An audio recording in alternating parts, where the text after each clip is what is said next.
The color is black. But one can say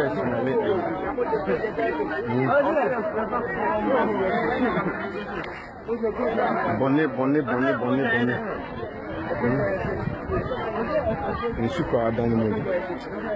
I want to give all praises to Yahweh, Ba'ashem, Yahushai, Ba'ashem, Rakah, Kodash, for giving me the spirit to do this video.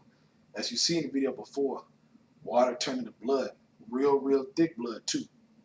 You know, you can put a lot of people, okay? If a person killed a lot of people and threw them in the water, and you walk by, you may see traces of blood, but it's going to thin out, right? It's going to thin out, and eventually it's going to disappear. It ain't going to just be, you know, traces of red forever. But when you look at those waters, man, that's just water actually turned into blood. That's what it looks like, man. Okay? Now, when you see these things happening all around the planet, and I think one of those videos was from like a week ago, and others was from last year, which is not too long ago, man. Okay, when you see those signs, you got to think about prophecy. This is about prophecy, man. Signs and wonders to show the world his power, man. Yahweh Shai's power. So we're going to start in Psalm chapter 77, verse 11.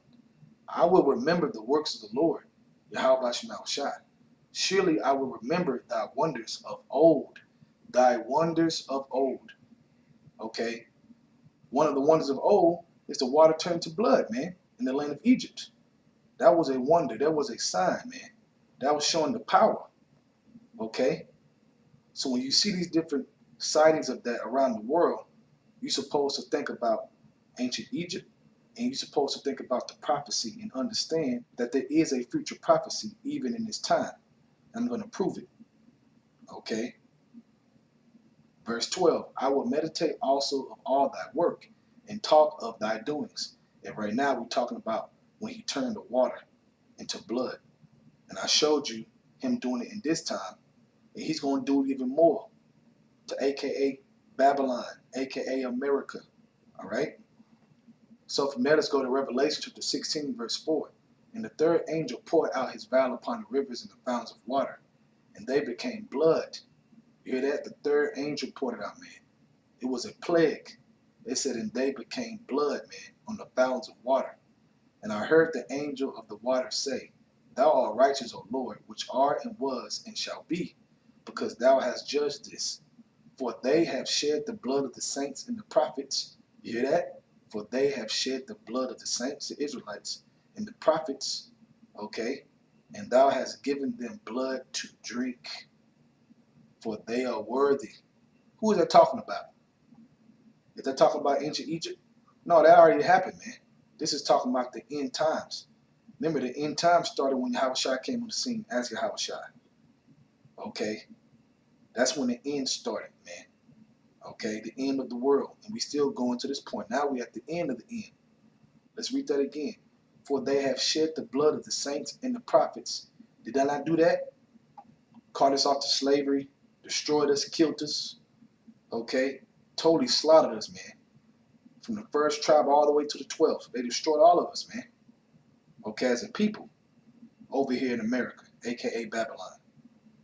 These Edomites, Babylon, man, he's going to give them blood to drink. That's what he's going to do. Verse 7, and I heard another out of the altar say, Even so, Lord God Almighty, true and righteous are thy judgments. True and righteous, man. Okay, and when you read further down, even to the 12th verse, for example, I'll read verse 12 real quick. And the sixth angel poured out his vial upon the great river Euphrates, okay, and the water thereof was dried up, that the way of the kings of the east might be prepared, meaning gathering all the nations for war. So this is talking about the end times, man. All right? Now, from there, let's go to 2nd Esdras chapter 15, start at verse 10. Behold, my people is led as a flock to the slaughter. I would not suffer them now to dwell in the land of Egypt. Now, this is the land of bondage. This is a new land of bondage. That's why Deuteronomy 28:68, he shall bring us to Egypt again with ships this time. Okay, so Egypt is talking about this captivity. Now, when it said, my people is led as a flock to the slaughter, what should come to mind is what I just read in Revelations. Let's read it again. Back at Revelation chapter 16, verse 6. For they have shed the blood of the saints and prophets, and thou hast given them blood to drink, for they are worthy. They slaughtered us. Okay, let's go back to 2nd Esdras 15, verse 10. Behold, my people is led as a flock to the slaughter. I would not suffer them now to dwell in the land of Egypt, but I will bring them with a mighty hand and a stretched out arm, and smite Egypt with plagues as before. Right, as I did the old Egypt during the time of Moses. Okay, and one of those plagues that I'm reading in Revelations, that I was reading in Revelations, talks about the angel pouring out the vial and making the fountains of water, okay, turn into blood, just like you saw in those videos, man. But here, because this is Egypt all over again, all right? Babylon, it calls it spiritual Egypt, spiritual Sodom and Gomorrah. Okay, so he gonna bring on plagues as before. You think he gonna let the plagues of ancient Egypt outdo the plagues of Babylon, the new Egypt? Think about it. Absolutely not, man. This is his interest we're talking about. This is the end, okay, to a new beginning, to the kingdom of heaven, man. So you know it's gonna be epic, from the plagues all the way to the last plague, which is that fire, which is the nuclear missiles. But before the nuclear missiles, you're gonna have plagues like on ancient Egypt happening in this Egypt, man, and more on top of that. Oh man, it's gonna be epic, man. So when you read about that blood, no man, you gotta think about it, man. What he did in ancient Egypt, and this is a new and improved and more wicked. So you already know what's up, man. It's going down, straight up. Okay? So let's read verse 11 again. But I will bring them with a mighty hand and stretch out arm and smite Egypt with plagues as before, and will destroy all the land thereof. Egypt shall mourn, and the foundations of it shall be smitten with the plague and punishment that Yahweh Shemashah shall bring upon it. You hear that? Shall bring upon it. They that till the ground shall mourn, for their seed shall fail through the blasting and hail, and with a fearful consolation, man. Woe to the world and them that dwell therein. So the Lord is going to bring pure hell in this place, man. And all kinds of wonders and signs is going to drop people's jaws.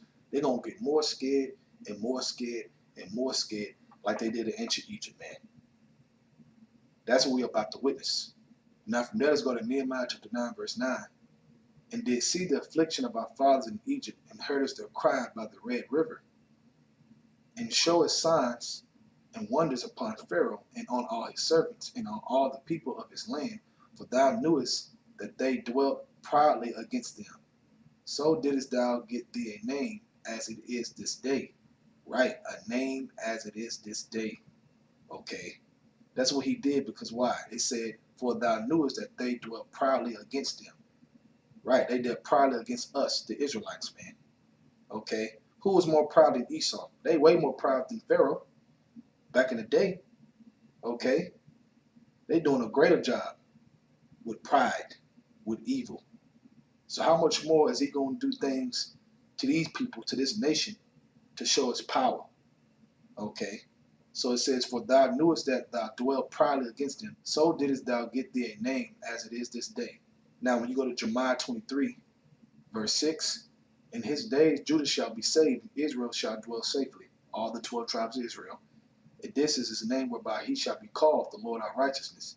Therefore, behold, the days cometh, said the Lord Yahweh, that they shall no more say, the Lord liveth, which brought up the children of Israel out of the land of Egypt. Okay, so he got that name as it is this day. Okay, but the new deliverance haven't happened yet. We're waiting on that new deliverance. Okay, check out what verse 8 say. But the Lord liveth, which brought up and which led the seed of the house of Israel out of the north country, Babylon, and from all the countries whither I have driven them, and they shall dwell in their own land. So it's going to be a new name, okay? It's going to be new and improved on the earth, okay? Because they haven't seen the power. Even though we know the Lord is doing all things, but they don't get it. They haven't seen the power full force in their face, like, oh my goodness. This is the power of God, the Most High. They haven't seen that yet, but they're about to see it. And it's going to be on a bigger, epic level, man. Okay, so the water turning to blood, that's just one thing. That's just one thing, man, of a long list of things that's going to happen to Babylon, not only America, but all around the globe. But we know this is a centerpiece of that judgment, man. Because when this place gets destroyed, it's going to be just ashes and dust, a desert for eternity. Okay, that's why it says North Country first, then it says, and from all other countries. Because the most of the bulk of the Israelites are in Babylon, aka America. Okay, then we're scattered here and there and here and there and here and there. But the centerpiece of it is here. Okay, just like that be known. All right, from there, let's go to Isaiah chapter 65, starting at verse 13. Therefore, thus says the Lord Yahweh Bashem Yahushai, behold, my servant shall eat, but you shall be hungry. Now, when you read up in this chapter, it talks about basically 2/3 not listening, man, being rebellious. And we're witnessing that right now, man, an all-time high. It's going to get worse, okay? It says, my servant shall eat, but you shall be hungry. Behold, my servant shall drink, but you shall be thirsty. Behold, my servant shall rejoice, but you shall be ashamed. Now, the thirsty and the eating is also twofold, even though this is an actual famine. But we also know there's going to be a famine of hearing the word of the Lord, man, okay? Which we know water, this word, water, food, you know what I'm saying? It's going to be a famine. They ain't going to be able to get fed with that oil. But on the flip side, okay, when you speak about the actual famine that's going to take place, people are actually going to be physically thirsty, man, and hungry. So let's deal with the water, okay, since we're talking about the water turning to blood. Okay, how is the elect going to drink? Guess what? When the Israelites went out of the last Egypt, went to the wilderness, and the water was bitter. The Lord can bring water out of a rock. He can do anything to make sure we drink and also eat. As the stories that the wonders of old, okay, we can read of those things, man. Nothing new under the sun, man. If he's dealing with you, he's dealing with you. So when it says, my servant shall drink, but you shall be thirsty, it could very well be, and Esau could poison it too, okay? But the water turning to blood is something that happened in the ancient Egypt, and I just read the prophecy in Revelations, man. So, hey, brothers, a lot gonna happen that you're not thinking about. You know, when you get plugged in, really pay attention of what happened in ancient Egypt, okay, it's like, whoa. And this is way worse than that place. So get ready to see wonders, miracles, and signs on a high level, man, that's going to drop everybody's jaws, man. The fame of the Israelites is going to get real big before we get delivered. So it's got to be ready for it, man, plugged in. With that, I want to give all praises to Yahweh, Bashem Yahushai, Bashem Rakah Kodash, for giving me the spirit to do this video. Double honor to the elders of Great Millstone. And shalom to Akamata that's doing the truth and sincerity. Shalom.